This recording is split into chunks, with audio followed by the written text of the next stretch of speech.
नमस्कार। आज हम उड़ान के भविष्य में झांक रहे हैं। स्विट्जरलैंड के वैज्ञानिकों ने कुछ कमाल का कर दिखाया है। हाँ, बिल्कुल। हमारे पास सौर जेट ईंधन, उड़ान का भविष्य, इस लेख से कुछ जानकारी है। सोचिए जरा, हवा और सूरज की रोशनी और बस बन गया विमान का ईंधन। है ना, कमाल की बात। देखिए, एविएशन इंडस्ट्री को डीकार्बनाइज करना, मतलब कार्बन मुक्त करना, ये हमेशा से एक बहुत बड़ी चुनौती रही है। हाँ, ईंधन का वजन, उसकी एनर्जी डेंसिटी, मौजूदा एयरपोर्ट का ढांचा, बहुत सारी मुश्किलें हैं। बिल्कुल, लेकिन ये जो स्विस खोज है ना, ये वाकई एक कह सकते हैं नई उम्मीद जगाती है। सही कहा। तो चलिए समझते हैं कि ये काम कैसे करता है। स्रोत में लिखा है कि स्विस एल्प्स में बाकायदा एक सोलर रिएक्टर बनाया गया है। हाँ, और ये कोई छोटा मोटा लैब एक्सपेरिमेंट नहीं है, ये एक असल काम करता हुआ सिस्टम है। अच्छा, तो ये करता क्या है? देखिए, बहुत आसान भाषा में कहें तो ये सिस्टम हवा से कार्बन डाइऑक्साइड लेता है और पानी भी, मतलब जल वाष्प। हवा से CO2 और पानी। हाँ, और फिर सूरज की तेज रोशनी, मतलब कॉन्सेंट्रेटेड सोलर एनर्जी, उसका इस्तेमाल करके इन्हें सीधे केरोसिन में बदल देता है, जेट फ्यूल में। सीधे? ये होता कैसे? प्रक्रिया क्या है इसकी? स्रोत कहता है एक सोलर टावर है। हाँ, बिल्कुल, एक सोलर टावर होता है जो सूरज की ढेरों किरणों को एक पॉइंट पे फोकस करता है। बहुत तेज गर्मी पैदा होती है और वो गर्मी जाती है रिएक्टर पर, सीधे रिएक्टर पर। हाँ। अब उस रिएक्टर के अंदर होता है खास पदार्थ, सेरियम ऑक्साइड। Cerium oxide? हाँ। जब ये बहुत ज्यादा गर्म होता है, करीब समझिए 1500 डिग्री सेल्सियस, तो ये ऑक्सीजन छोड़ देता है। अच्छा। फिर तापमान थोड़ा कम करते हैं, तब ये हवा से ली हुई CO2 और पानी के मॉलिक्यूल से ऑक्सीजन खींच लेता है, और इस खींचतान में CO2 और पानी वो टूट जाते हैं। एग्जैक्टली, वो टूटकर बनाते हैं सिन गैस। सिन गैस कहते हैं इसे। ये हाइड्रोजन और कार्बन मोनोऑक्साइड का मिक्सचर होता है।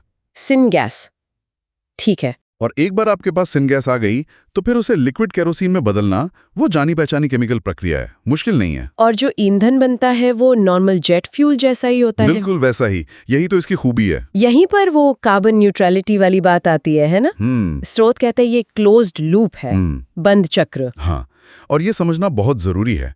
मतलब ये कि जब जहाज इस फ्यूल को जलाएगा तो उतनी ही CO2 हवा में वापस जाएगी जितनी उसे बनाने के लिए शुरू में हवा से ली थी। तो नेट इफेक्ट जीरो। सिद्धांतिक रूप से हाँ, जीरो नया कार्बन एमिशन, मतलब उड़ान भरी और पर्यावरण पर कोई एक्स्ट्रा बोझ नहीं। ये सोचना भी कितना अलग है।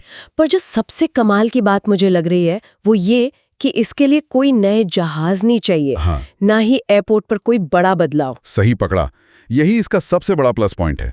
इसे कहते हैं drop in fuel. Drop in? हाँ, मतलब मौजूदा जेट इंजन, फ्यूल भरने का मौजूदा सिस्टम, सब कुछ बिना किसी बदलाव के इस्तेमाल कर सकता है। अरे वाह! सोचिए एयरलाइंस के लिए कितनी बड़ी राहत है। उन्हें अपने पूरे फ्लीट या इंफ्रास्ट्रक्चर को बदलने के लिए खरबों डॉलर खर्च नहीं करने पड़ेंगे। ये तो वाकई गेम चेंजर हो सकता है, खासकर लंबी दूरी की उड़ानों के लिए। बैटरी वाले जहाज तो अभी वहां तक पहुंच नहीं पा रहे। निश्चित रूप से लंबी दूरी की कमर्शियल फ्लाइट्स को कार्बन फ्री करने का ये एक बहुत प्रैक्टिकल तरीका नजर आता है, बिना रेंज या वजन ढोने की क्षमता से समझौता किए। पायलट प्लांट सफल रहा, ये तो अच्छी खबर है। पर इसे असल दुनिया में लाना, मतलब हजारों फ्लाइट्स के लिए ईंधन बनाना, क्या ये मुमकिन लगता है? स्केल अप करने में क्या दिक्कतें आ सकती हैं? देखिए, चुनौती तो है, मुख्य रूप से दो हैं। स्केल यानी बड़े पैमाने पर उत्पादन, और लागत। लागत। अभी ये पायलट प्लांट बहुत थोड़ा फ्यूल बना रहा है, और हाँ, वो महंगा है, आरंभिक फ्यूल से काफी महंगा। तो फिर एक तकनीक काम करती है, ये साबित हो चुका है। अब प्लान है बड़े प्लांट्स लगाने का। शोधकर्ताओं का मानना है कि जैसे जैसे उत्पादन बढ़ेगा, लागत अपने आप कम होती जाएगी। और ये बड़े प्लांट लगेंगे कहाँ? सबसे अच्छी जगह होंगी दुनिया के वो इलाके जहां धूप बहुत तेज और भरपूर होती है।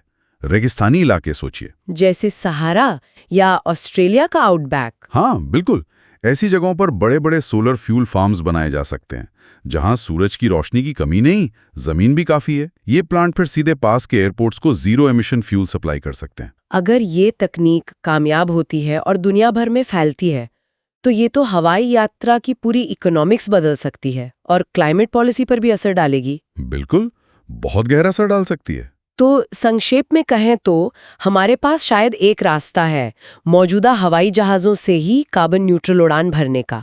ईंधन वो हवा और धूप से बनेगा। ये सुनने में साइंस फिक्शन जैसा लगता है, पर शायद अब उतना दूर नहीं। बस जरूरत है सही दिशा में, सही स्केल पर इसे लागू करने की।